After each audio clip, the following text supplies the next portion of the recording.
Good evening, or morning, or whatever it may be, all of you Gundam fans. I'm back, Rena's back, Arcemise is back. It is time... Oh, sorry. No, that's fine. The time has come to discuss Gundam Unicorn Part 7, the finale. Part final! The finishing. The movie. I mean, this is an hour-long epic. Najer's counterattack. I'm not gonna lie, you guys. I was just saying to everyone in the discussion a little bit ago, but I want to share this with the audience. This is really bittersweet because we've been at this for 4 years. Some of you have been listening for that long. Thank you. Yeah, thanks. Your tolerance with us is amazing. Indeed. A plus. Aha! A little sad. I did not. If anyone's wondering, I did not get a chance to contact Anime Overviewer, partly because the whole time zone thing is very hard to manage. And he's got a legit job as an animator now. That is good for him. That's awesome. Good on him. So, good for you, Chris. We're thinking the best thoughts at you, buddy. But right now we're going to discuss the finale of a Gundam series that, another thing that I was just saying to Arcemise that I think is hilarious is that while this OVA was coming out, this 7-episode OVA, 2 full Gundam TV series have started and ended. One of them good, one of them not so good. Actually, 3. 3? Gunpla Builders. No, that... Oh, that was before. Well, Gunpla Builders was an OVA. So. Sorry, that was my bad. But, I get those mixed up too. Yeah, but we had Build Fighters and Age both air, so, wow. And finish. Air and finish. Yes, wow. Go check out Build Fighters after you listen to this. It's on YouTube. It's most definitely. It's legal. And it's awesome. But we're not here to talk about that today. We're here to talk about how Unicorn ended. So, since we're doing this one more time, we might as well do this the way that you guys love it. So, let's talk about the story. We open where we left off, with Federation people getting all ready for some sort of a big... we remember Martha was saying that she had some big nasty way of destroying the box entirely. Hey, remember the Grips cannon from the end of Zeta?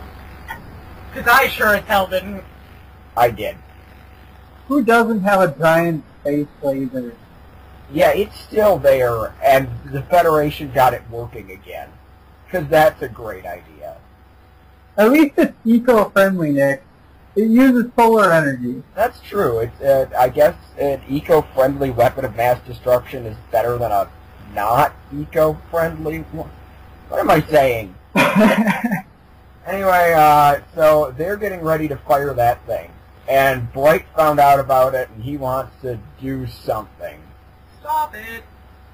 So as Bright and the Rockeye Loom crew head down to Earth, we cut back to Benager and Riddy, who are having a Gundam fight.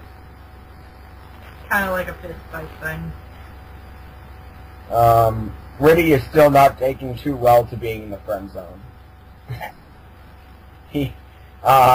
And he's quite upset with Benager, who's like, I don't want to go destroy mode. And Riddy's like, wait, you've been trying not to? I've been trying to. As if, like, the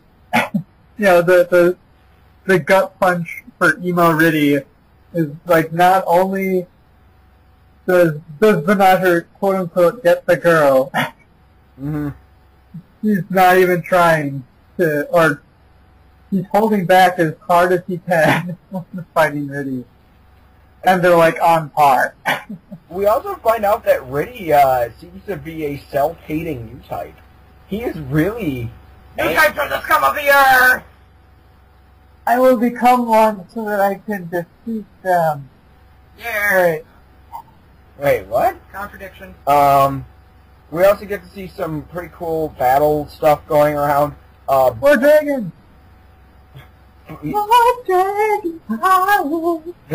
The triumphant return of the Stark Dragon, along with about a bajillion double Zeta suits that I never thought I'd see again. And Quest's Yakdoga shows up, although not in her colors anymore. Instead, it's a putrid, awful yellow. Awful yellow. And they put a Gyaradoga arm on it, because as you guys may remember, Quest's Yakdoga was intact at the end of Counterattack. It was just missing an arm. So, that was kind of nifty. I did feel this collage of old suits worked a lot better than it did in Episode 4. Probably because our heroes were right in the front line fighting them. Yeah, it helped, one, that the heroes were in the front line fighting them, and two, we further get the idea that this is Zeon throwing everything they have left at the Argonauts. It also makes a little more sense because most of them are double Zeta and after instead of 1 Year War. 1 Year War mobile suits, which I was pretty sure none of them survived because most of them were used up in double Zeta.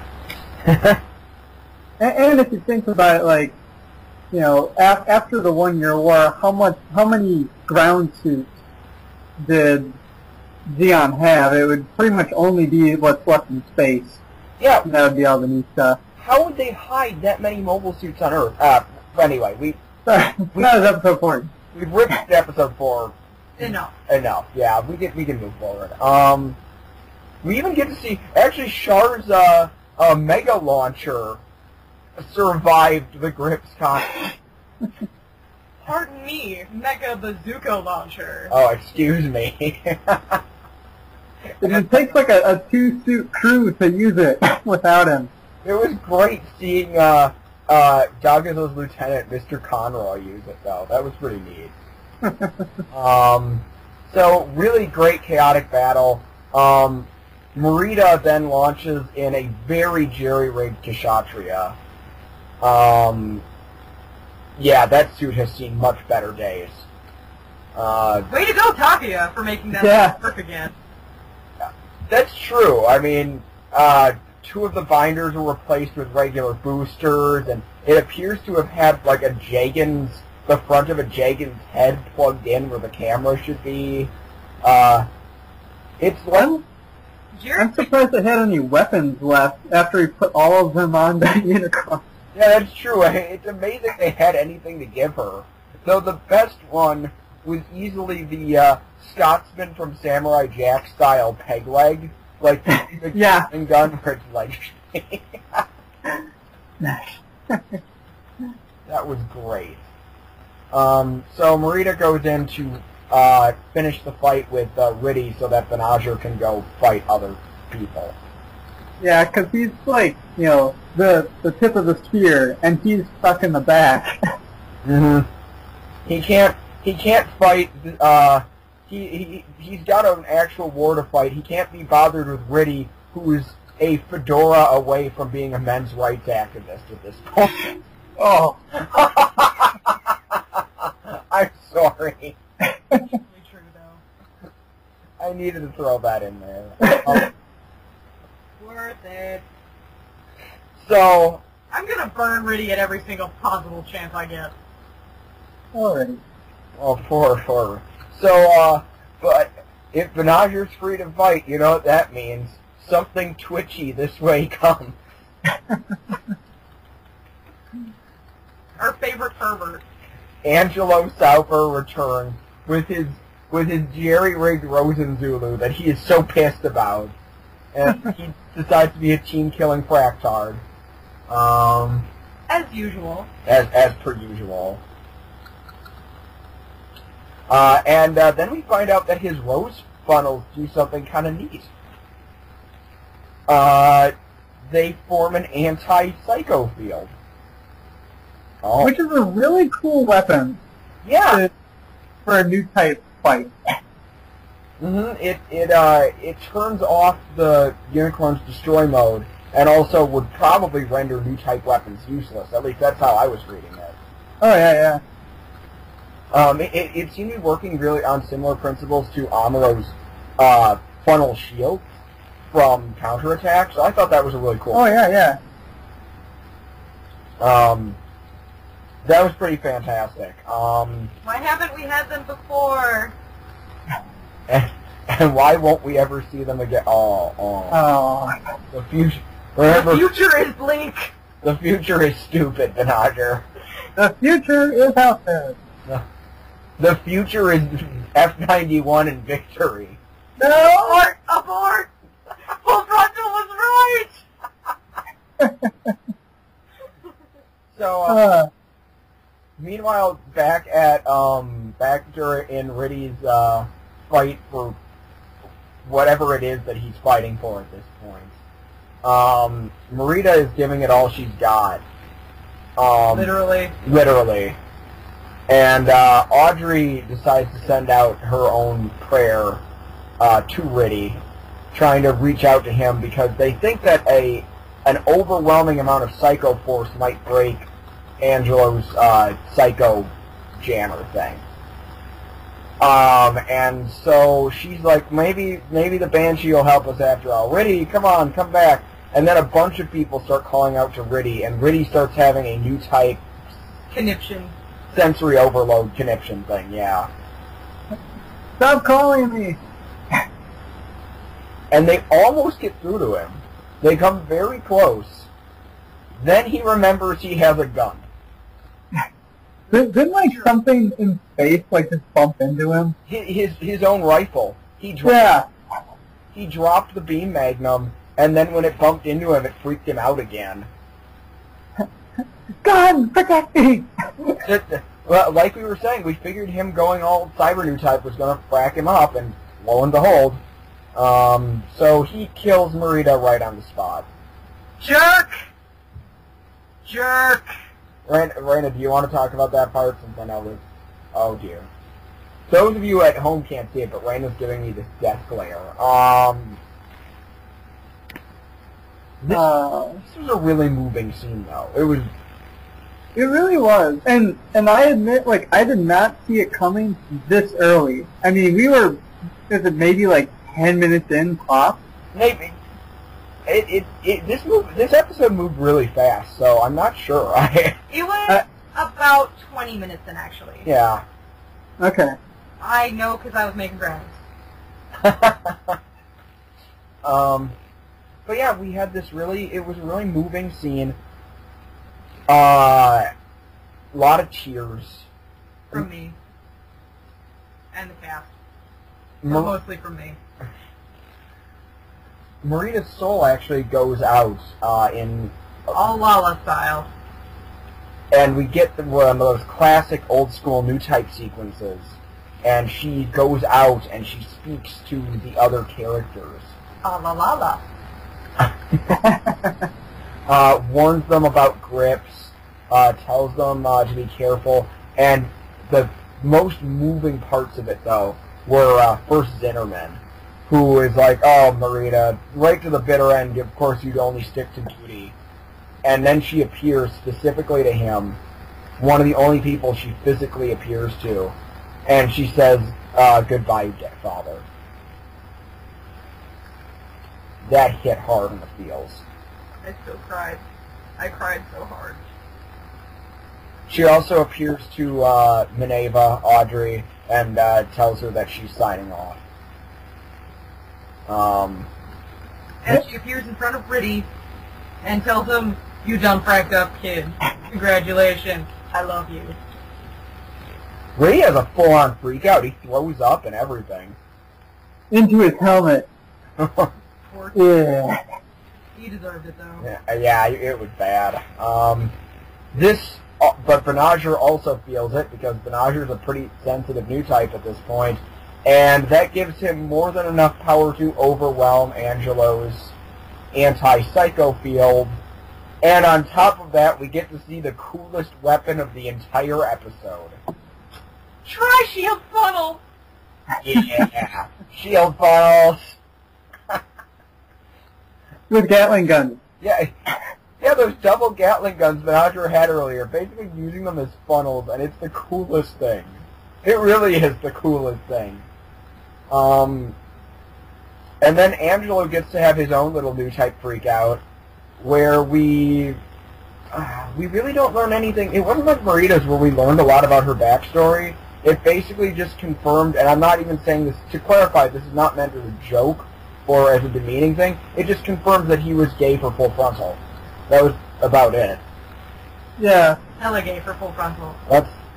Yeah, it's not really, it wasn't really shocking for me. It was like, oh, well, kind of telegraphed that one a few episodes back, show. And like, as soon as taken out, like, by his claw, like, comes back and hits him, doesn't it? Yeah, well, it's him longing for Full Frontal's touch, and as he's longing for that, his own claw just comes back and slams into the cockpit. That was really unclear to me, like, who actually caused that to happen. I like, wrote down, like, did Hashpa just kill himself? Or did Full Frontal? Or Benaja? Or was it Ghost Marita all along? With that, the Nell Argama finally is able to use its Hyper Mega Particle Cannon and finish knock out a Nusaka and an Endra class battleship, and the opening battle comes to an explosive end. Benaja gets to show Christian Bale Batman morals at this point. He sees both Angelo and Riddy just stranded out there. He offers them no help. He just flies right past them. I won't kill you, but I'm not going to save you either. Later, losers. Flies away. You know, honestly, in both cases, can you really blame Benaja? Yeah. So we get, we cut back to, I think this is when we cut back to Earth for a little bit. Yeah, the Team Vis. Yeah, Team And Vis. Bright. And the Team Vista is trying to tell the Federation guys, yeah, it's time to blow up that colony real good. And then Bright and the TriStars show up. And the TriStars make awesome, badass work of some obscure Federation MSV suits. That only Nick knows the name of. If you've ever wanted to see a mass production Zeta Gundam get its ass kicked in the most embarrassing way possible, this episode is for you. It's nice that the TriStars got some screen time again, because, I mean, what was it, the last time we saw them, they were pretty much like the dupes that got fooled by the exploding ship.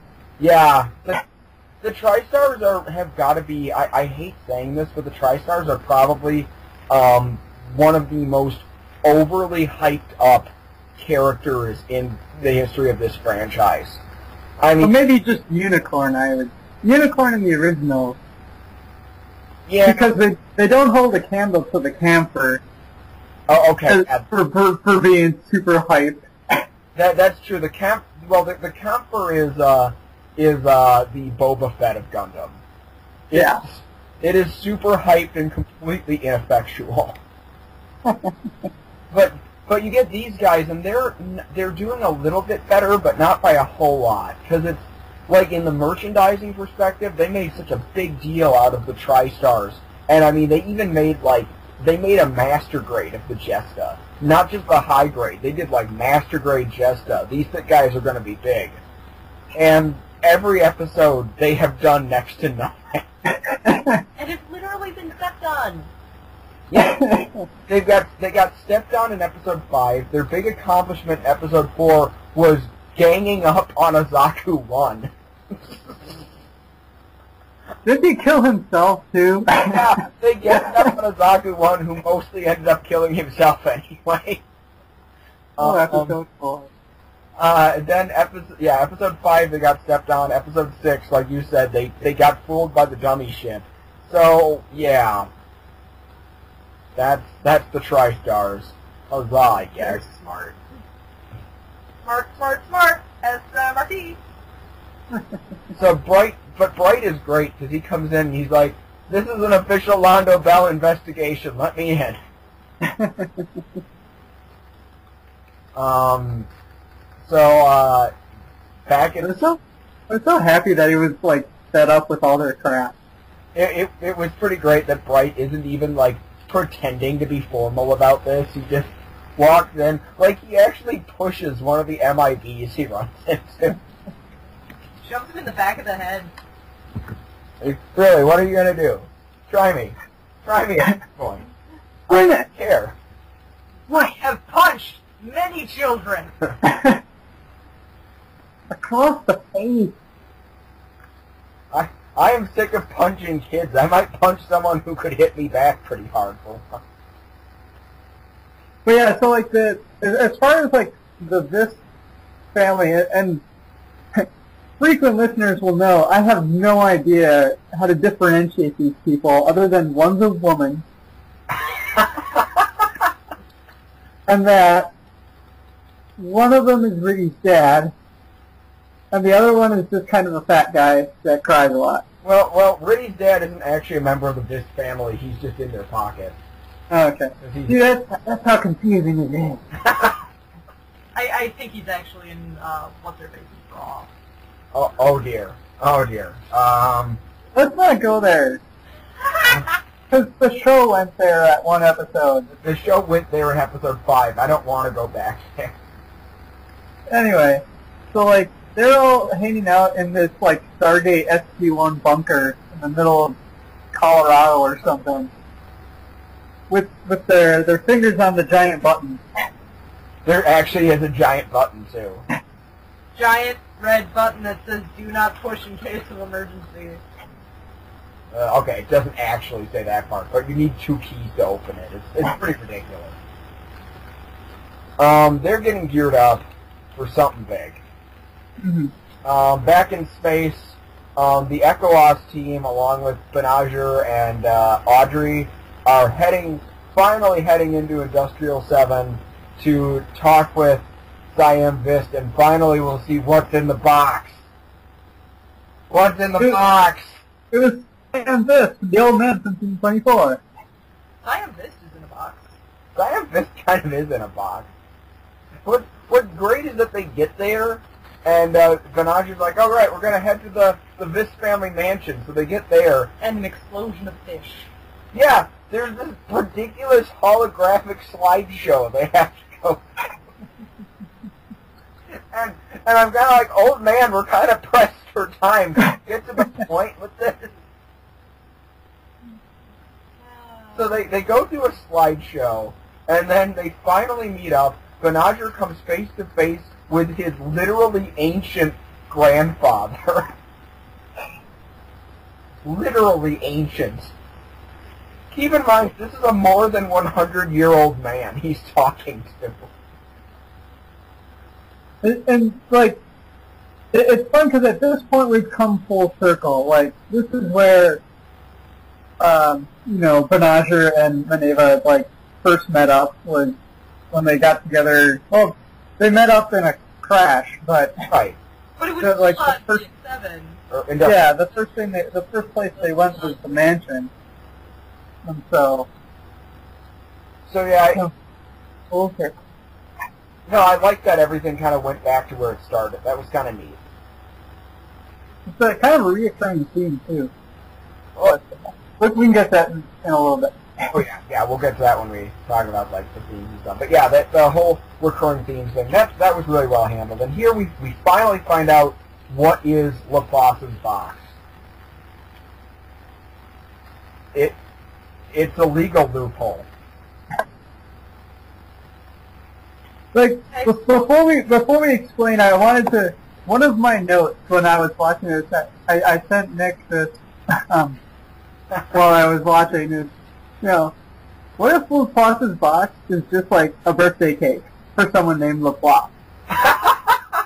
like it's a really old cake, cause no one would open it since, it wasn't addressed to them. And so it's just this really old cake in a box somewhere. I was hoping that it would be like, like a $5 gift certificate to, like, a restaurant, like, Old Country Buffet, $5 off. Free trip to the museum. With the Zaku with a hole in it. What's his face, Marson is in like a bunny outfit. No, I'm joking. So that was. But anyway. So yeah, Laplace's box ends up being the Federation Charter, the original version of it, which says that should people who move to space evolve to live better in space, we should give them priority within the government. That's it. Yeah. Like they should have direct, like representatives in the Earth Sphere government. Okay, that's... And suddenly Gundam Unicorn turns into national treasure. Okay, yeah. I'm going to steal the Federation chart. Oh my god. The Wild Goose Chase was the same. Rena, do you have some form of Photoshop? I need you to Photoshop Nicolas Cage on Benager's body. I desperately need this in my life. Like, it even comes completely... It's the funny guy! You want me to Angelo the funny guy? No, Takuya. Takuya's the funny guy. But there's also Riddy. Does Riddy become the funny guy? Okay, maybe Riddy becomes the... Anyway. So yeah, it's, Laplace's box is a legal loophole. I kind of feel good about this, sort of. Maybe we should go into that in more detail in discussion. Maybe. Why not? Yeah, we'll get back to that point. It's an interesting discovery. So ancient... And it's worth noting, like, right when all this is kind of being explained, because it's kind of an exposition dump. Mm-hmm. Half of it is from Old Man from Team 24, and then the other half is actually from Riddy telling everyone about it. And so it's like, Riddy, you knew all along? Well, you're the serial killer at the end of 7. Well, his dad did say that he was going to explain what Laplace's box was in episode 4. So, maybe... Which is right before he went crazy. Mm-hmm. So maybe that was part of what made Riddy go crazy. I mean, it's a weird discovery, and even Riddy, though, like kind of defends the box, saying that it was supposed to be a prayer for the future to make up for the Federation treating space noise like crap, you know? Yeah, there's a lot of, like, and this all kind of culminates in well, whoever gets it first, like, what does it mean if Zeon got it first? And I think I got a direct quote about that. It's like, if the Zeon get their hands on it, it'll be the 1-year war all over again. And I added, except this time, it'll be 2 years.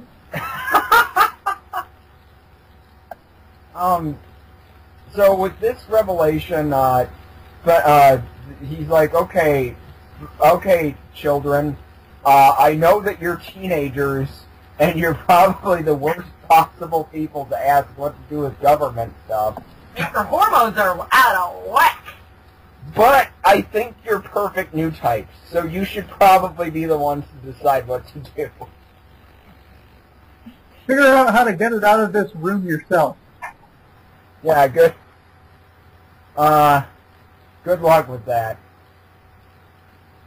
As if on cue, you know who we haven't heard from yet this episode? Frontal. Poodle hair himself.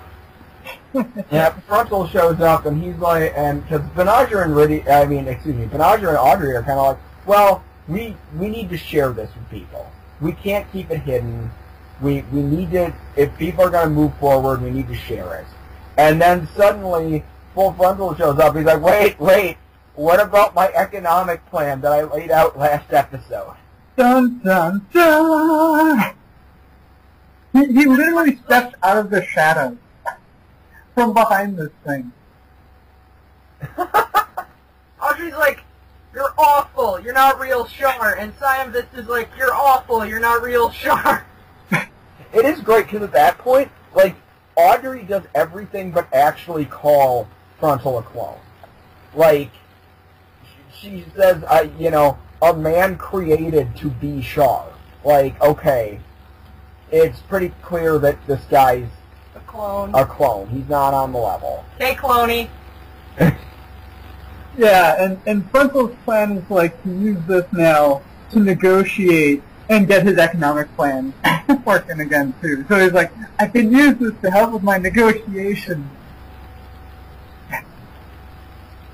Admittedly, at least Frontal was pretty imposing during this sequence. Though what helps is that outside the colony, you get to see something truly terrifying.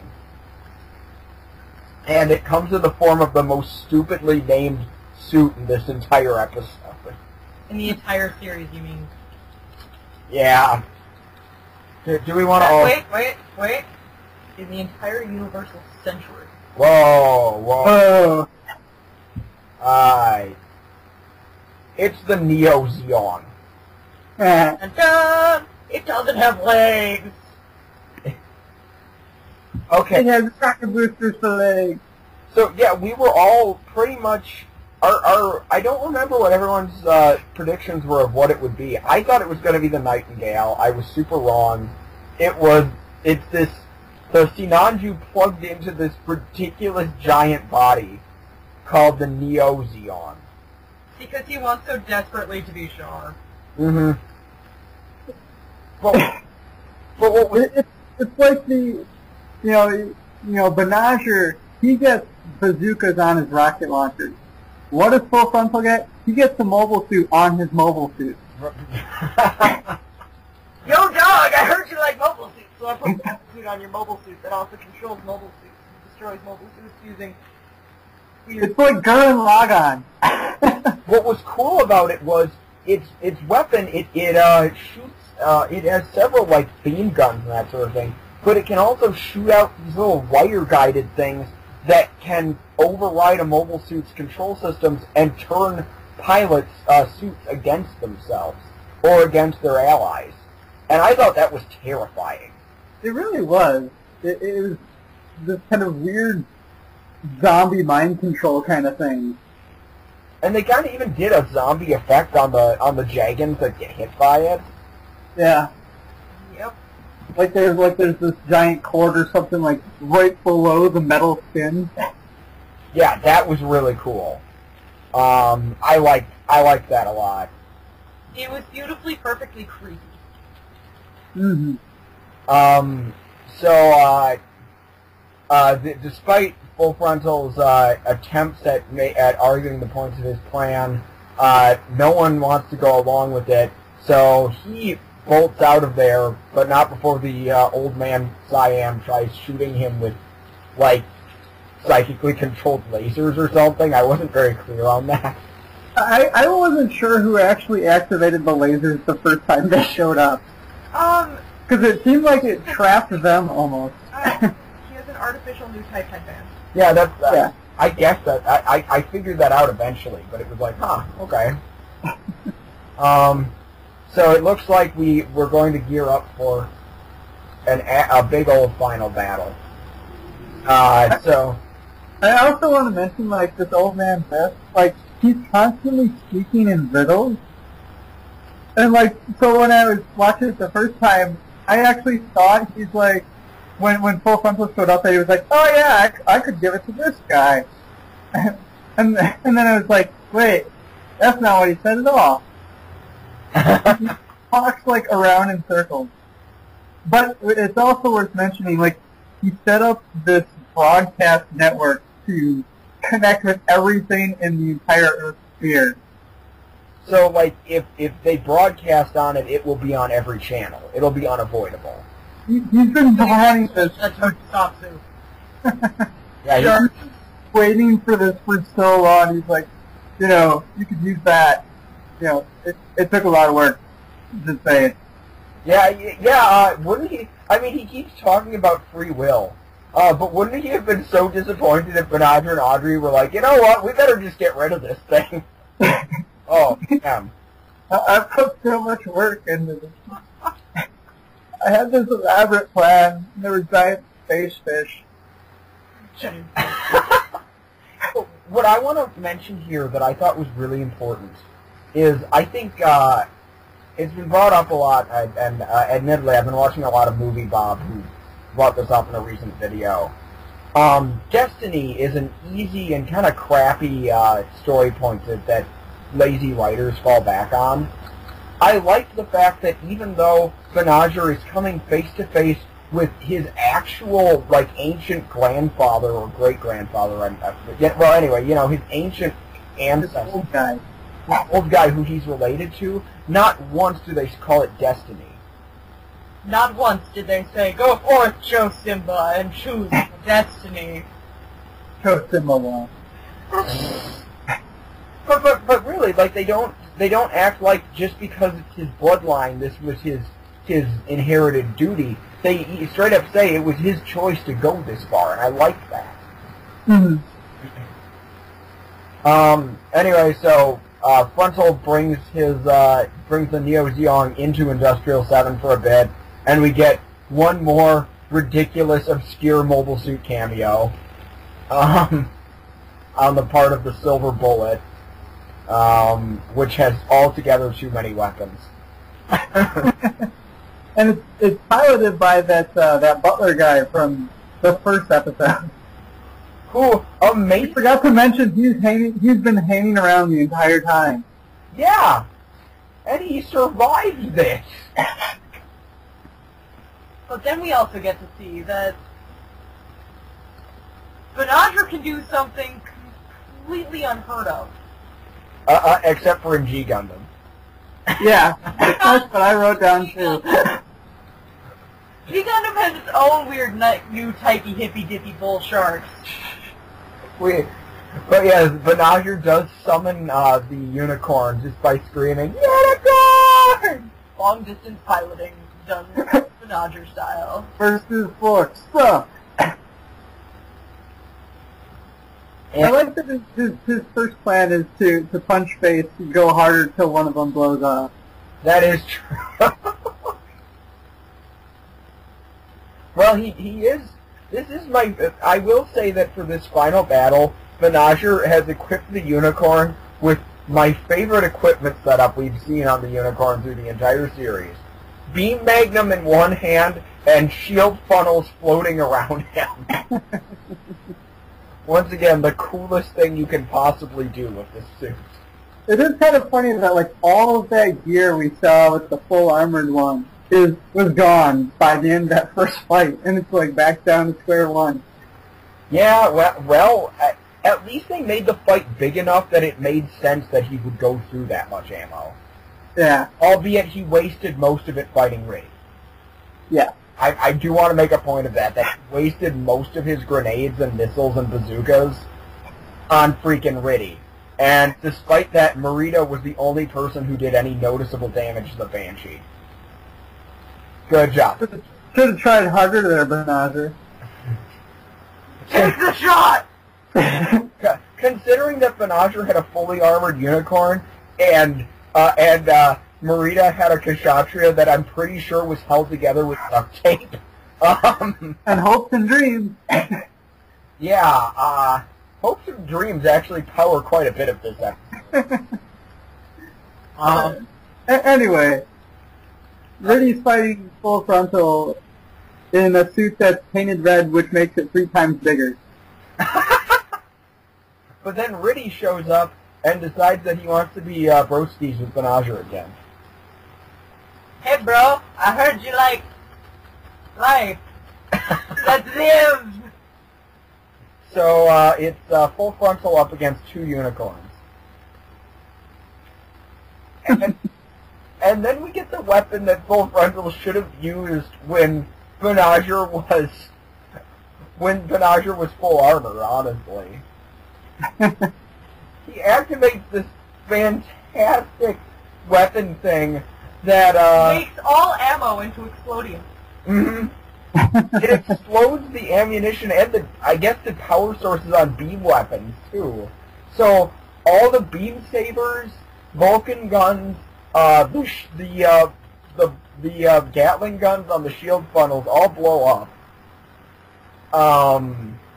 It's like the second coolest weapon we've seen It really in this like entire series. it was, The like best two are at the end. yeah, that was really cool though. I liked that weapon. Again, Yeah. if it would have been when Benager had all those weapons attached, he would have been toast. One big explosion. Oh my god, that was so it forces the Gundams to try to actually have to punch face with this thing. But the Neo Zeong has tons of hidden arms on it, which makes it even more of a pain in the arse. I'm trying to remember, is Minerva on the radio at this point? No, she starts broadcasting after. Okay. After I the just, new I canon. just remembered it lasted a really long time. This fight is interesting though, because so Benager goes all end of Char's counterattack on full frontal. Like he actually starts ripping the Sinanju apart, like with the unicorn's bare freaking hands, which is actually pretty cool. I thought. I don't know. I thought that was kind of it was pretty hardcore, but in response, Frontal. Because Vision, apparently scary slideshows are just the weapon of choice in this episode. Frontal takes Benager on a scary slideshow of everything, every like major event that happened before this, and we get some really great HD remasterings of scenes from the original series and from Char's counterattack. Sayla even makes a little cameo. Yep, that's a cameo. But it eventually leads to Full Frontal deciding to become that he wants to be Neil deGrasse Tyson, and he takes Benager on a trip in the Starship of the Imagination to the end of the universe. It's very Sephiroth, and like he's like, let's ride this planet into the depths of space. And he's like, this is the future, Benager. If you don't change something, nothing is going to change, and it's just going to be darkness and awful. And meanwhile, like we kind of joked about earlier, I was thinking, if he just would have showed him that F-91 and Victory were coming, that would have been enough for me to be like, oh god, the future sucks. I really wanted him to like take us to like the Turn A universe. That Like was- just like glimpse of it. I would have been happy with like showing an alternate reality that was after War Gundam X, Oh yeah, that would have been cool. Something like that, yeah. or even like the alternate universe that is Steve, because Steve goes through the same thing. So does Wing. But what I did like initially when I saw the scene, I wasn't sure, but the more I think about it, I actually like the implications of it, because what Frontal takes Benager to is this state of complete darkness, and tells him that there's no hope. And Benager retorts with, I still have faith in humanity. I'm not like you, and I think there is a future, and I'm going to put my faith in that. And at this point, we get to what is probably the biggest, Revelation. and for that matter, the biggest, you have to be familiar with the previous stuff for it to make any sense. Frontal, Yeah. Oh, sorry, go ahead. No, go ahead. I disagree. You also have to be familiar with the Japanese version of things if you haven't seen the dub yet, which we don't know who's cast as who. But Frontal, now confronted with Benager's hope, hears a voice very familiar to Spam's. It's Lala. Lala agreeing that the light in the human heart is hopeful. But then he's also confronted by Char. The actual ghost of Char appears. Go Char. Lala. And we're going to talk and expand more on this, but it's important to note that Char is in his one-year war getup. What were you saying, Arcemise? I'm sorry, I got carried. No, I was just doing the Char theme song, which really should have been playing when he showed up. No, Lala's theme song was playing. Was good enough. It's true. They did play the song that played when Lala died in movie 3 during this. That was kind of cool. But last but not so with this, Frontal loses his grip on Banagher, and from a straight narrative perspective, it might not make sense. From a symbolic perspective, we get this impressive scene of the Neo Zeong and the Sinanju rusting and just rotting away.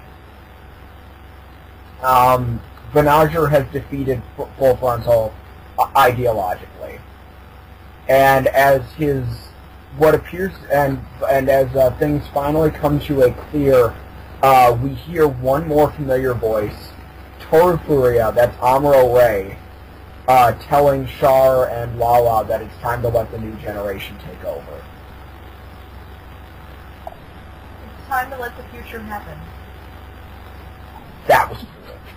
Sorry, that's not a send-off for the 1 year war in the universal century. If that's not a send-off, I don't know what is. Wow. Also, once again, hey, anyone who's telling me Amuro isn't dead. Damn it! You can't do Newtype things like that when you're alive. Your soul doesn't typically move on unless you're dead. Anyway, and specifically, like these are like 3 streaming lights, like flying through space. So.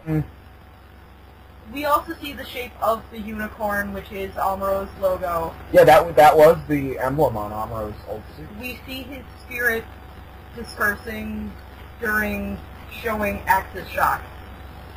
That was... I want to talk about that a bit more in discussion, because I think it's really important that we see Lala, Amuro, and Char's, basically their souls fly off together. I thought that was pretty powerful. But they still have more problems in the present. Meanwhile, back on Earth, in the creepy National Treasure bunker, or whatever bunker it, whatever.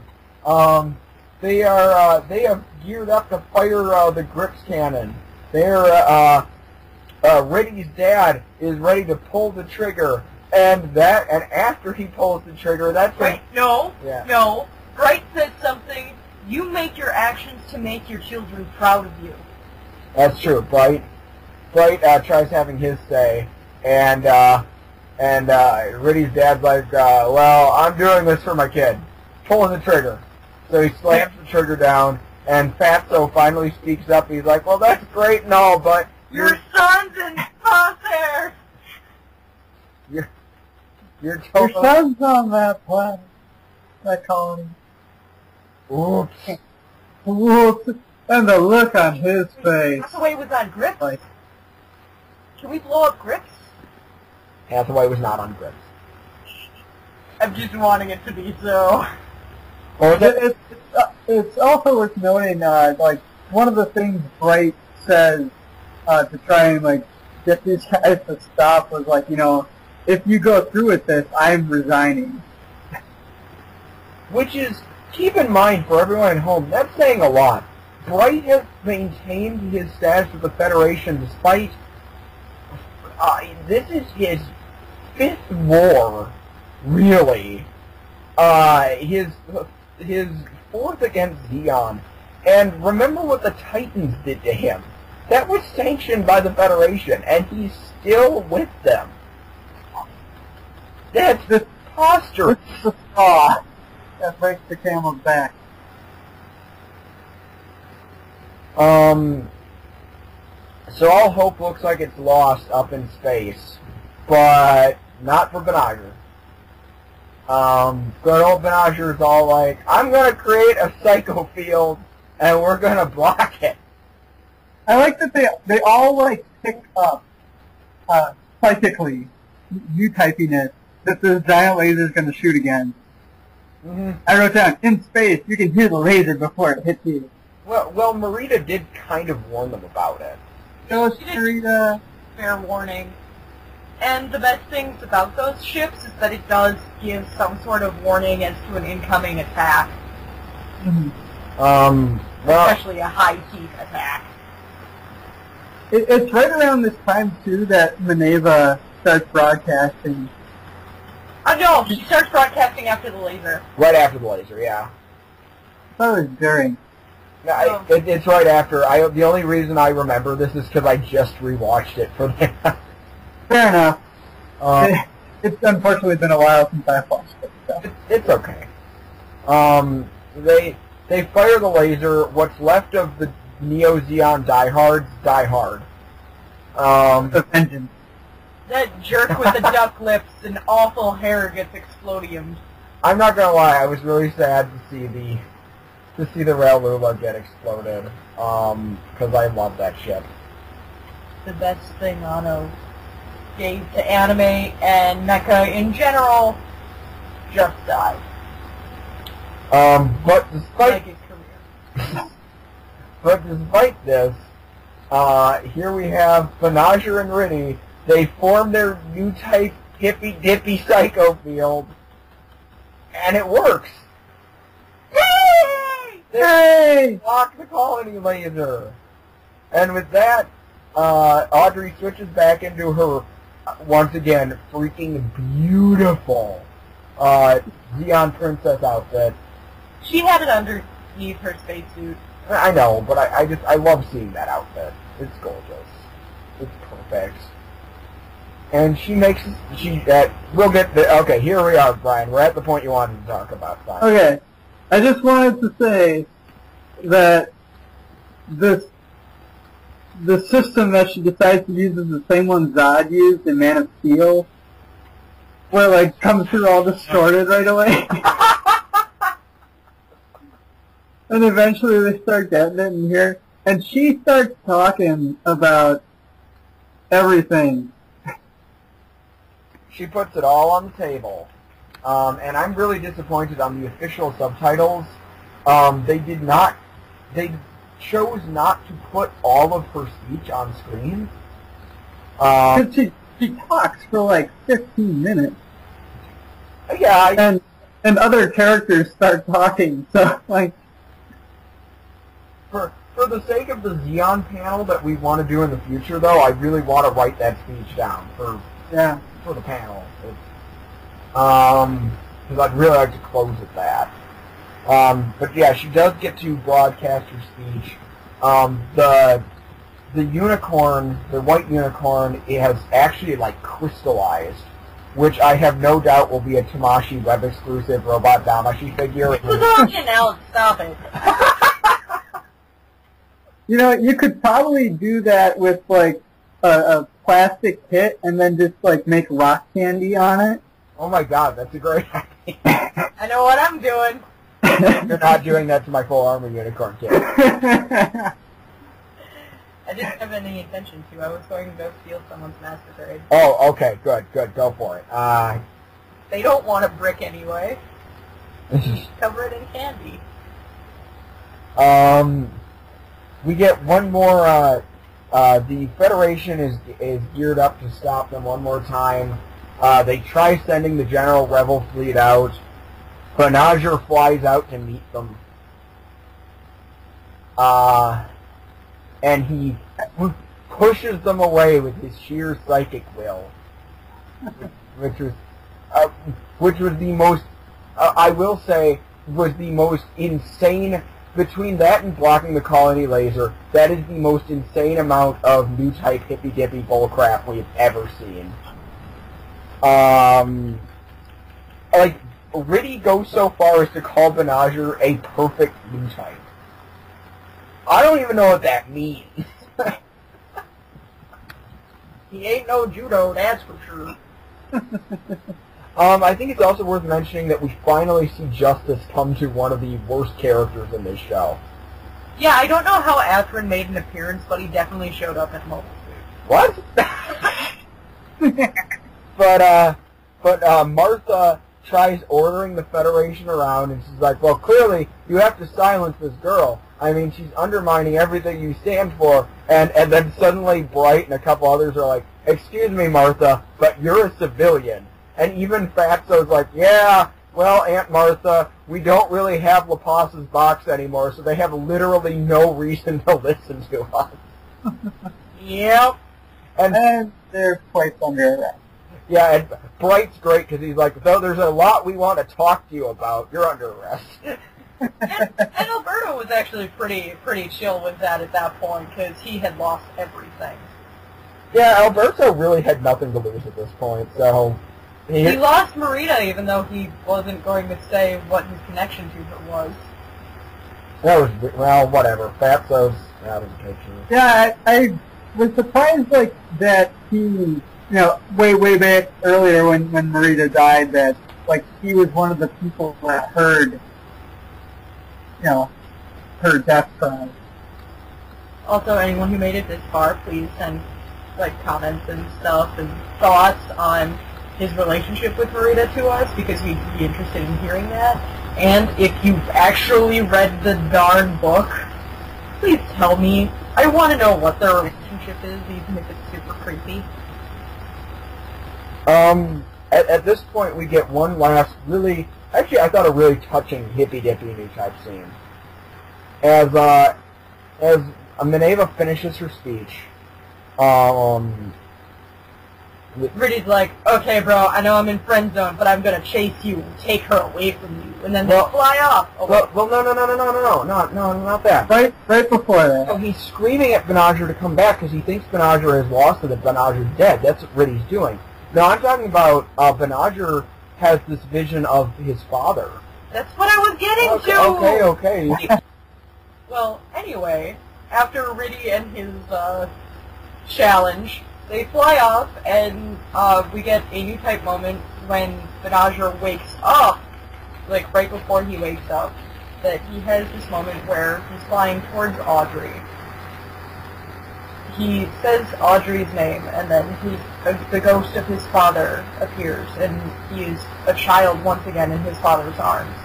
Audrey's ghost appears, or quote-unquote ghost. Yeah. Ghost, quote-unquote, appears and calls Benager to her. Benager's spirit ghost thing goes adult-ish, and they grab hands, and Benager flies towards her. And then they chase each other off into the distance. Lovely interactive. Well, I thought it was sweet that Benager looks to his dad before he goes back to Audrey. But no, what you see flying off in the distance are the two unicorns. They play unicorn tag.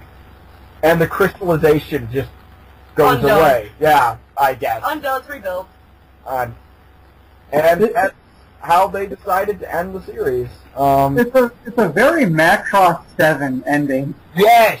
I'm also going to say that it was very obvious to me upon rewatching it that the crystallization that formed was actually the Psycho frame exploding. Yeah, I got that impression too. Also, didn't as one last thing, didn't we see Angelo one last time? We do see Angelo. He gets to find Frontal's corpse, I think. Yeah, that was also unclear. I'm so happy to see him. He's like floating in space. And he's still happy. He's in tears though. He cries. He's happy that he got to see him one last time. And with that's the end of Gundam Unicorn. So I think Benager will return in The Avengers. Wait, that was a different one. He's gonna show up in the new animated full-length series of F91, reanimated as the main character. He'll show up in Origin for some reason. Yeah, that'll make sense. Maybe, yeah. He makes a cameo through the flashback. 8-month-old Benager will show up. That'll make perfect. Oh my god. Yeah. We'll see Cardius. That'd be cool. It's new Cardius. So here we are at we have finished Unicorn. I think it's time for some discussion, guys. Where do we want to start with discussion? That is a great question. I was really hoping we would figure this out naturally, but all of you listeners know we suck at this. I mean, we don't suck at this, but we never, plan. We just go in, guns blazing. Gundam blazing. Guns blazing. This was like, I was really surprised by how mystical this climax was, considering like how down to earth the rest of it really seemed to be, which is funny considering so much that takes place in space. But yeah, it was a little more mystical than I expected. I can see that. And I know if people, I imagine that there are a lot of people who are going to be turned off by the amount of hippy-dippy bullshit. And I'll be the first to say that I dig the Newtype hippy-dippy bullshit, but I know that it's not going to be everybody's thing. And if someone tells me that hippy-dippy bull sharks don't belong in Universal Century Gundam, I'm just going to point them to Char's counterattack and say, here. Actually, even more so in Zeta, where everything is hippy-dippy bull where shark. everything is resolved by hippy-dippy bull shark. I'm not even, yeah. Ugh. Please just put, like, pictures of Rastafarian bull sharks up on screen.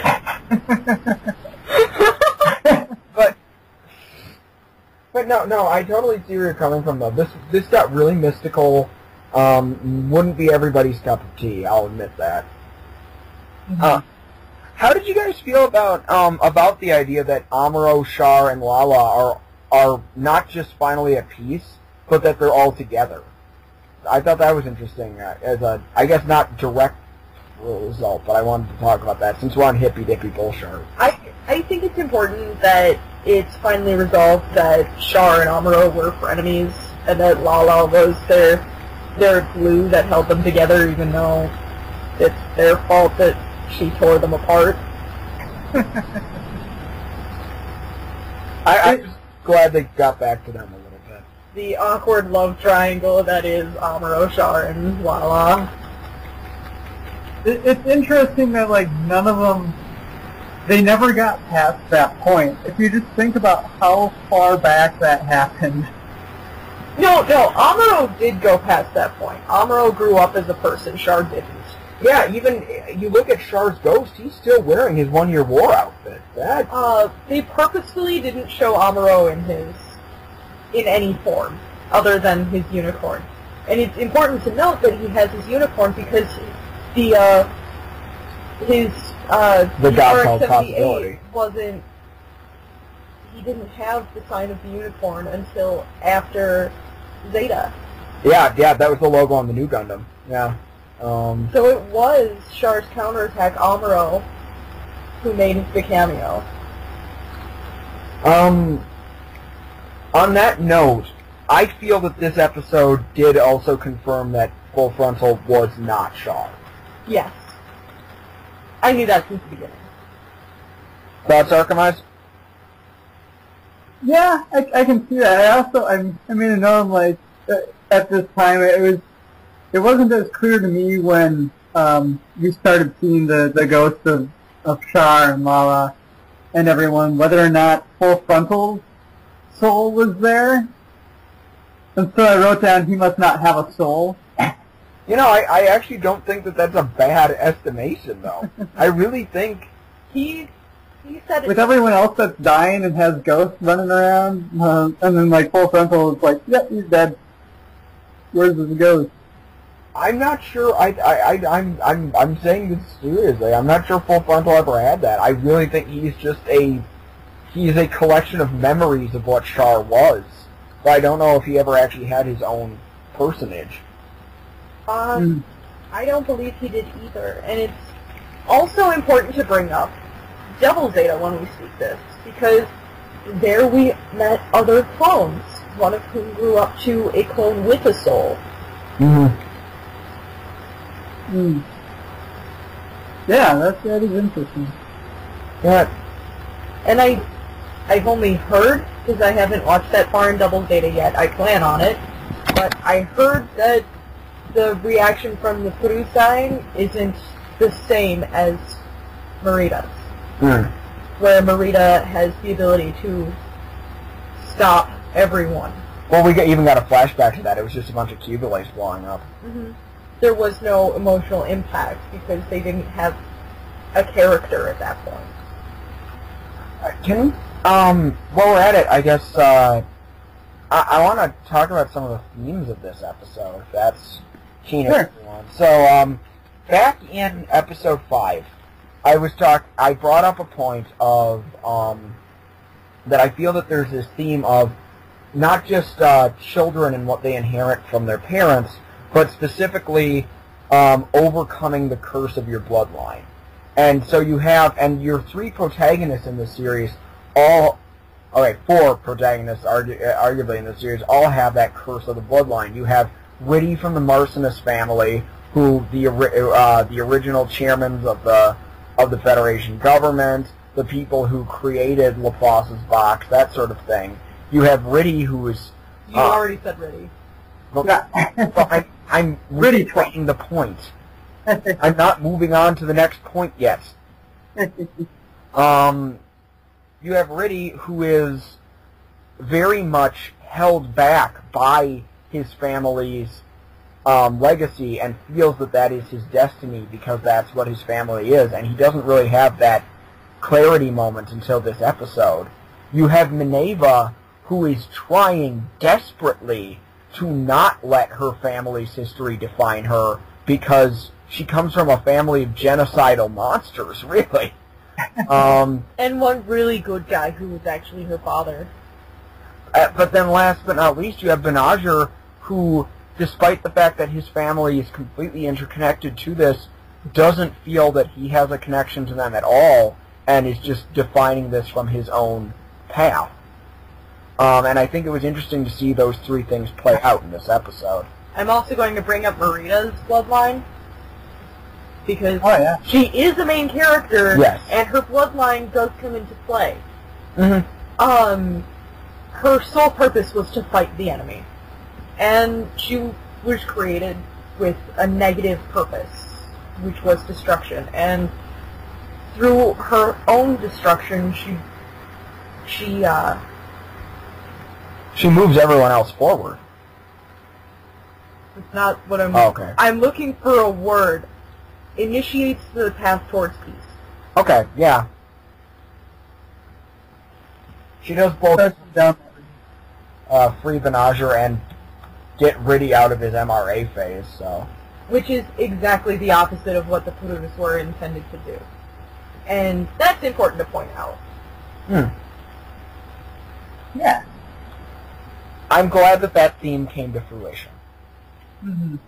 And that is also tied into the theme of Universal Century Gundam as a whole, which is brought up 2 or 3 separate times during this movie. Mm-hmm. Well, the connotation is there is a severe disconnect between parents and children, and nothing can be solved without discussion. And it's about that throughout the whole thing, where you get Amuro, who had a bad relationship with his father, and Char, who never had a relationship with his father. And you get to see how that changed them as people. And you get to see Amuro grow into a father, because Beltash's children is still the thing that happened. Except not. But we want it to be. I mean... Well, he acted as a father to Camille and to Quest. So even if he was never canonically an actual father, he still acted as a father should. Right, the themes of Beltash's children are still canonical, right. And Char just ended up manipulating people because he had no connection to a father figure. Well, in Char's case, I feel like Char was more in love with the image of what Zeon Daikun was supposed to be than what his dad actually was, because he was too young to know his father, really. Yeah. Yeah.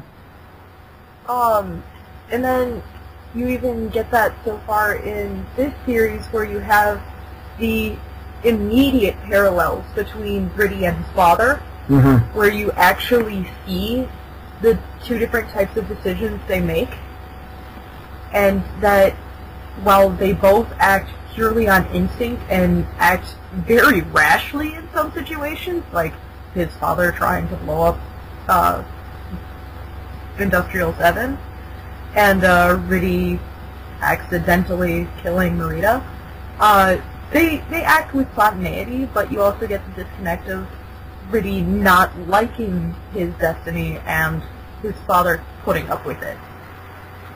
Mm-hmm. Fantastic points.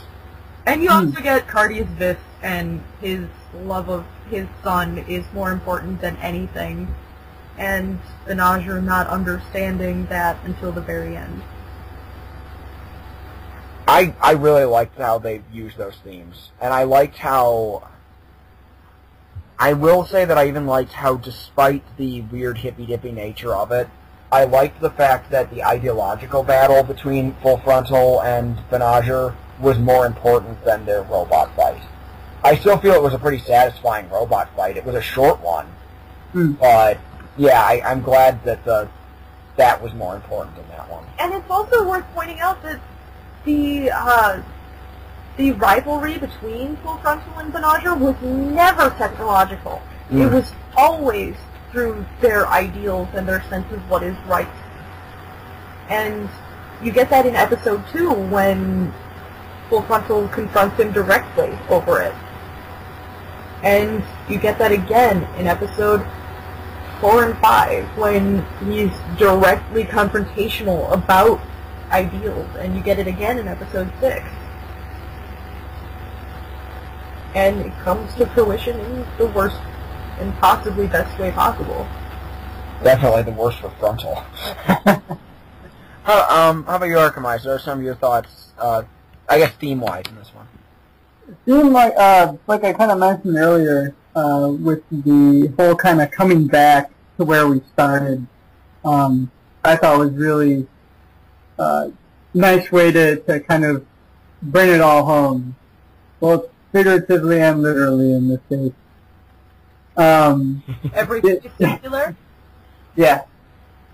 I definitely really like the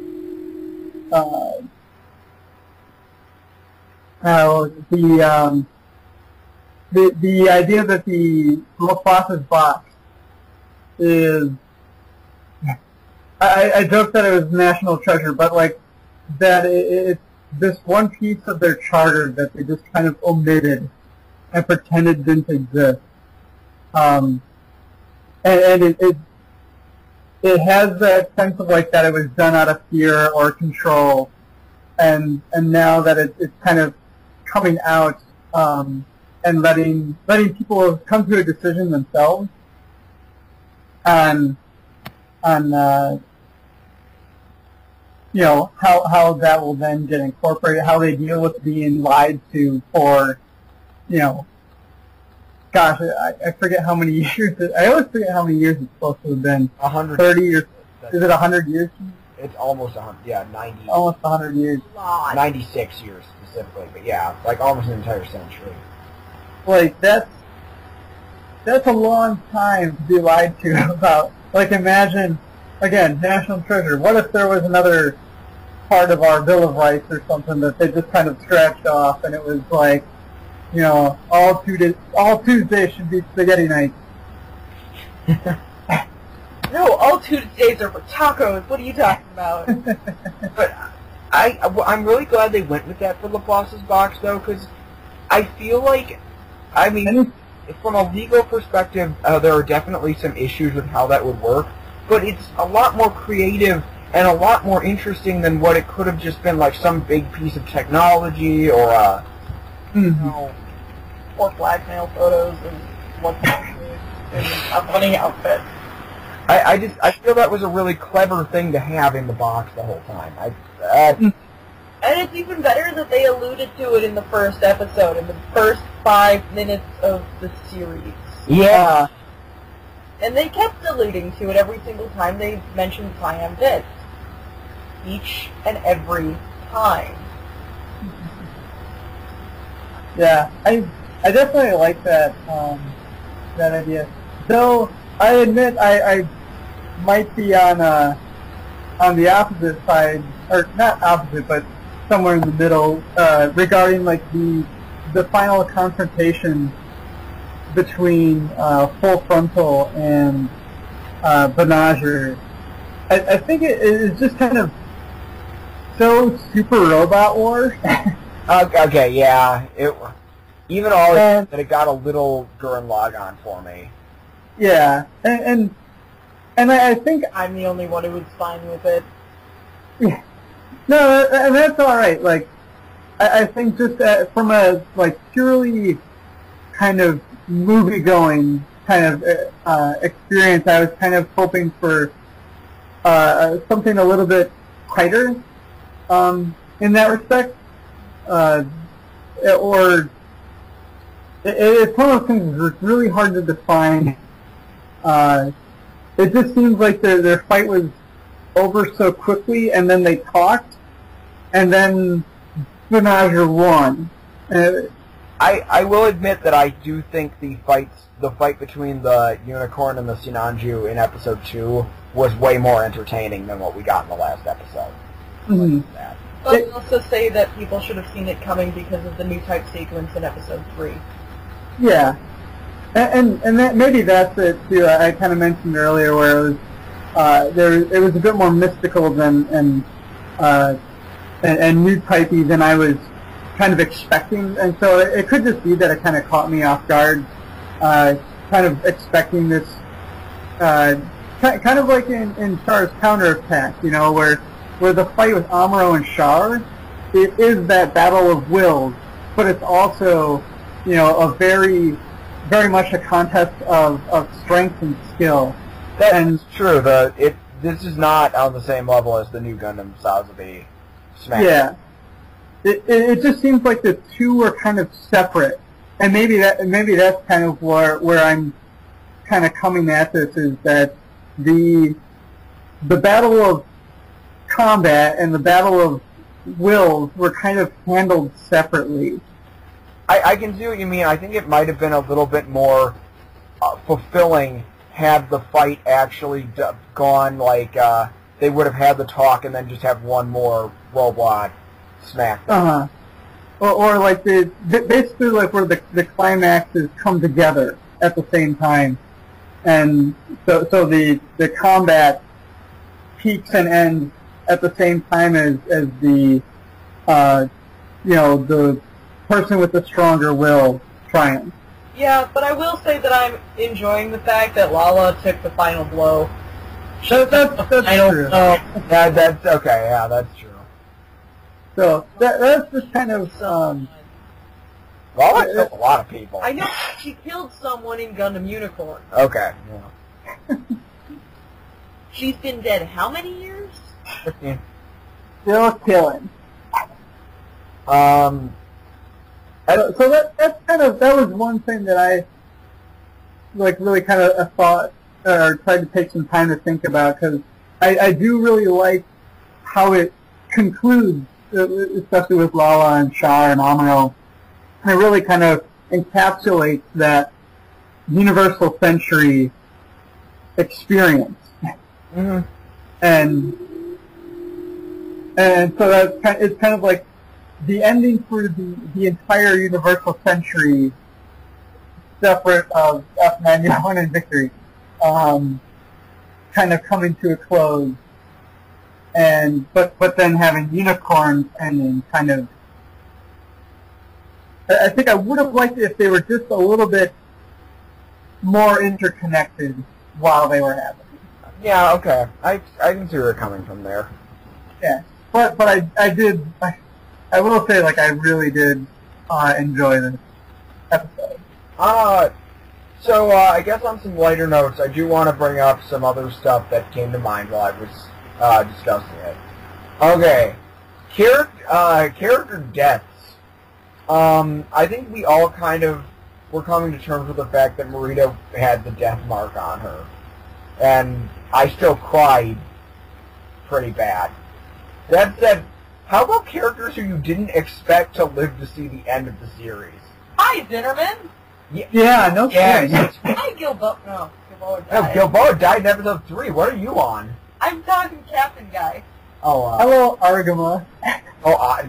Captain Otto? Yeah, I didn't expect him to live. I'm surprised the whole ship is still flying. You know who I'm surprised survived? Angelo.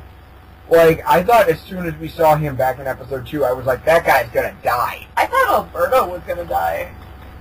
Yeah, both. Survive for Angelo is such a strong word, considering he has, like, no allies in space. That's true. He's dead emotionally at the end. He is the last Xeon. Oh dear. Did old man Vis die? I can't remember. Nope. Scientist is like more than 100 years old and he is still kicking. He's going to the luau company steak dinner. His butler guy. What's his name? Oh, the baldy guy. Baldy guy. I don't know his name.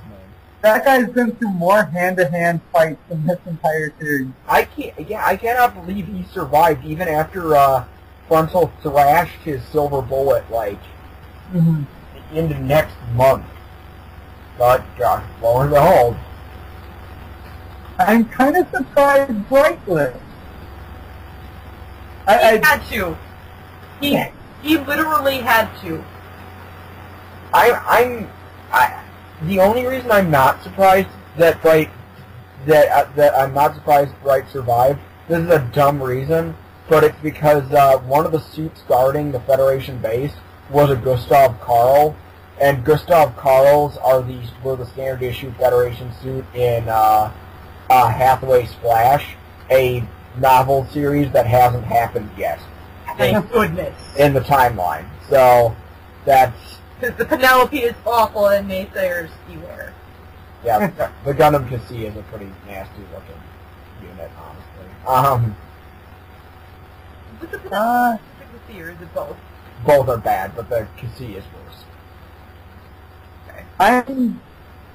I'm happy that all the two surviving members of Benager's class are surviving. Mika. And Mika, yeah. Mika and kind of OTPing in the corner too. Yeah, they hooked up. That was kind of cool. We think they hooked up. It looked like they hooked up. They were snuggling. It's really surprising that they lived, considering that opening fight. There was some amazing fights with like this ninja mobile suit trying to storm the bridge. The Ninja Gallus, yeah, that didn't bring its weapon count was like grappling hooks and one of those chain mines the Comfort had. Yeah. And it like owned 4 or 5 suits right there. Before Benager sent a propellant tank at its face. I did enjoy all of the old MS cameos. It was fun seeing a Bawu flying around.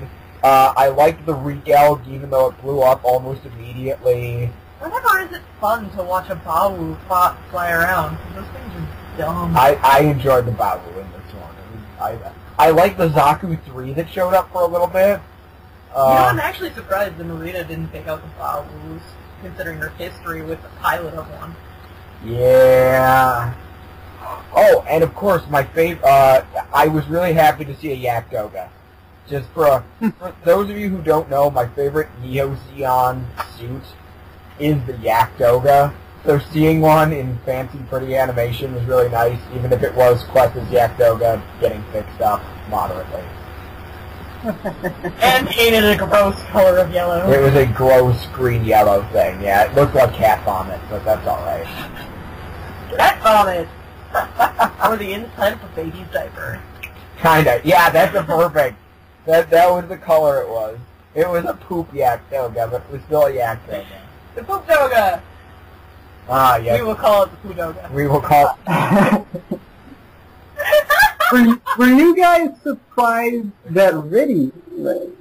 Riddy? I'm honestly surprised he lived. I'm also surprised Riddy is... Okay, here's... I do want to have that discussion before we close anything out, because most of the characters, I felt their progressions all made sense in the end. Riddy, I'm not sure on. I don't... Riddy, what is your name? Zex Marquis? Yeah, Quit picking on the bipolar guy. Yeah, his switch in allegiances was a little too Like, I might be manic, but I've never seen someone be that manic other than Zex Marquis. I didn't like the fact that it felt, I will admit, well, Marita's death was very powerful. I'm a little sad that it was used to trigger Riddy going back to the good guy side. That seemed like getting rid of, once again, just like as the Banshees pilot, we got rid of a really good character so that a crappy character would be better off. Like I said, he was a fedora away from being a men's rights activist for the last It's like killing Quest and leaving Hathaway alive. That happened. Oh. For the record, I actually enjoy Quest. She does. I have a statue and I have her Yakuto. I was about to say that you have a really shockingly big Quest collection. 2 things. You can have my Quest Yakuto. I've got one. Oh, so now I have 2? Yeah. Yay! I'm not going to make it into a crap doga. That might... Pudoga! Pudoga. But yeah, like, I don't know, with Riddy, I think it just seems so, like, he's pretty much the same guy. Episode 1 through 4 is where he started kind of going off the deep end. Yeah. When he kind of went... He jumped the shark. Yeah. He just started getting a little... gone. And he started coming back because he remembered his lucky charm. And in episode 7, he made a total 180? Yeah. Well, total 360. He went right back to where he was. I mean... Just like the episode. Oh. A little further than 360 because he realized that the Federation's ideals weren't what he believed in. 17. Yeah, Brian? I was just saying he went a 720. There we go. Yeah, I don't know. All that said, for all my issues with Riddy, I'm going to admit this is me being a total toy whore again. I really want to model the Banshee Norm right now, because that suit was awesome in this episode. Yeah. You know what? Yeah. Press the big red button for the Deus Ex Megalonica. I gotta say, I was surprised that more Stark Jagan pilots lived. Yeah, the Stark Jagans really, They kicked butt. we saw In the pain. Stark Jagans in this one. That was fun. Angelo killed a couple of them, though. Yeah, but he's a team-killing fractard. That's true. He killed both Azaku 3 and Alyssa. And that's not just team killing, that's also destroying things that should probably be in a museum. So Nick is really upset as a historian. It's like National Treasure and Indiana Jones. Oh, man. But that reminded me of one thought that we kind of talked about prior to recording was we did kind of notice some similar, I don't know if you call them themes, but like things that happened that we've seen in other shows that aren't Universal Century. Mm. Specifically, Benager flying through a battlefield and disabling mobile suits by shooting off their arms and stuff. Uh-oh. Does that sound familiar to anyone? In this series where it makes sense because he's getting both the good guys and the bad guys? Oh, no, Kira did that, too. No, Kira did that too. But it makes sense in this, whereas in the other one it doesn't. He got them all in one fell swoop. And actually, you know, I think Benager was only shooting at the Zeons. I think he was probably letting the Stark Jagans finish the job.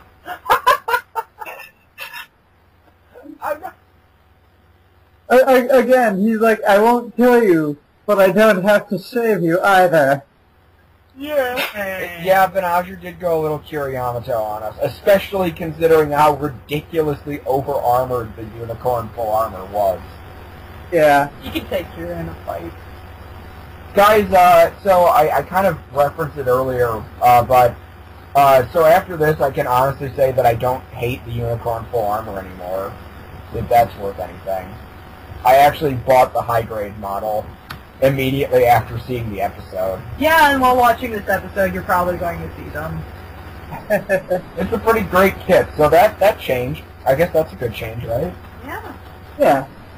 And I think we're also going to have toys and figures that you should buy if you buy them. Yeah, we're probably going to put some pictures up of unicorn figures and what all this meant. I think this might be worth getting together one more time to discuss how the series felt overall, but if you guys were to say just like briefly, what did you think of Gundam Unicorn as far as it goes in the Gundam Pantheon? Any volunteers? Okay, I guess I can go first. It was quite the wild ride. The combination of,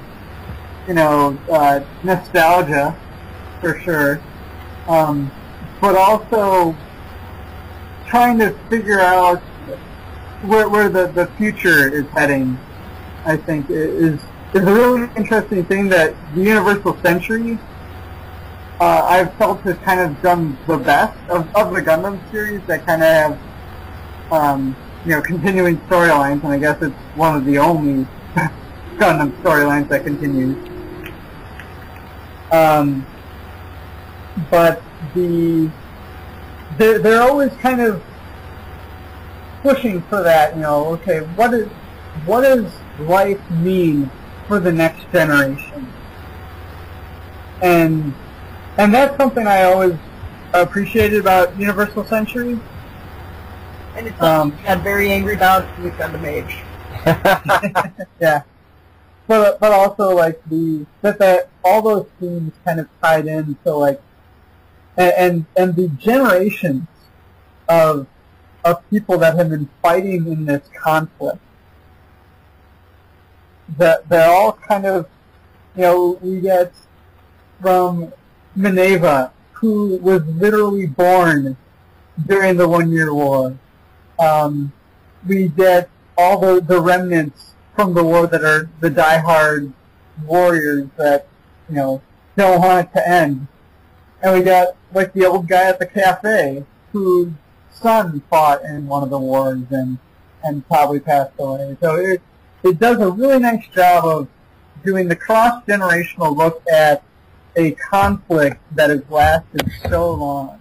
I forgot to mention, I was really happy they did show the cafe guy one more time in this episode. Yeah. That was cool. Rena, do you have any thoughts? Why don't you go first? Okay. I think this is a really... I'm really glad that they did this OVA to tie up those remaining loose ends that were left by the original, the big Tomino 4, basically, from MSG, Zeta, Double Zeta, and Char's Counterattack. I think this was a really good way to close the Zeon chapter of Gundam. It answered a lot of my questions, and I feel it brought a lot of the themes of Universal Century to a good close. There were definitely missteps along the way, and while this OVA was not perfect, I enjoyed that it wanted to be grand and that it wanted to be very big, and I still feel that it was mostly successful in what it was trying to do. Mm-hmm. I'm very glad I watched it. I'm very glad that the characters ended up the way they were. I'm outrageously happy that they brought back so many classic suits and went with the 80s look for the characters. And, not as happy as I am. And, yeah, I think this is I think this was more of a hit than a miss as far as Gundam goes. And I agree with all of your points, Arcemise. I'm glad that they kept those Universal Century themes from the older shows. And I think, but once again, I think this ties everything together very nicely. Yeah. For its fans, this is honestly one of the more exciting entries into the Universal Century, and honestly, if I could, I'd read synopsis of the 1 Year War, because the 1 Year War is incredibly boring to me. Thank goodness I have Gundam's Origin. What about Origin? That's a great comic. But a perfect comic. But it started coming out this before we had the comics. That's true. So I sit through those 3 awful movies. Oh. I think they were so boring. Oh, poo. Aside from the fact that Episode 7 is a movie and honestly, like, shoots the time count out of the water, I thought this would be, like, the best way to introduce a person to Universal Century Gundam, other than War in the Pocket. From an artistic standpoint, it is the single most beautiful Gundam series other than Gundam Build Fighters. Gundam Build Fighters and this had fight scenes that were on par with each other and absolutely gorgeous. The character designs I adore. I love the character designs even on characters who I don't like in the series. Wow, Martha and Alberto. It took me a little while to get used to them, but I still appreciate the fact that they're not stereotypically beautiful nor ugly. The bridge crew of the Arcemise, also, same thing. They're not stereotypically beautiful nor ugly. They are very average-looking people. It's kind of welcome to not have typical anime moe or typical anime modern at all. Looking at you, Seed. and it was also really nice for, like, watching an anime where characters didn't have that unnaturally fast motion to them. Yeah. Where, due to the animator's style from halfway through the original Mobile Suit Gundam, he came on halfway through when they started upping the quality of their animation. Remember when everything got smoother? Right.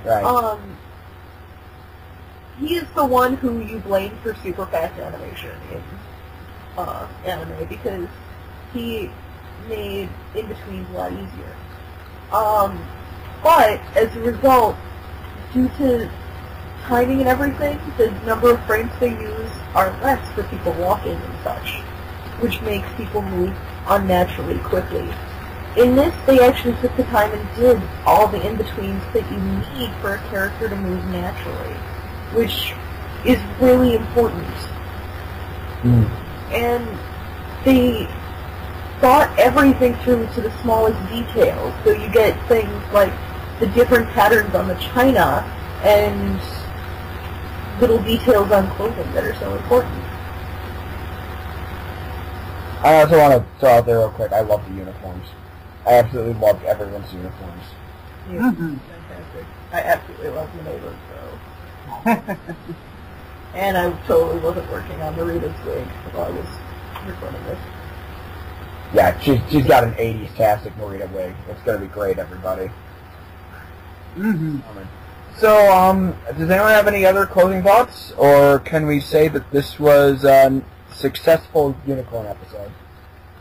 Absolutely positively successful. Arcemise, you got anything? I think we've pretty much nailed it. This is a pretty exciting and fulfilling conclusion to. I'm really glad we did this together.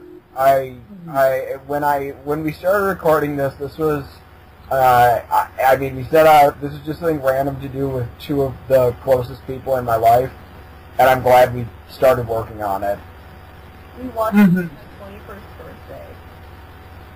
And, yeah, it's been 4 years. You're so old. Oh, it was my 20th birthday! It was your 20th birthday. Oh my god.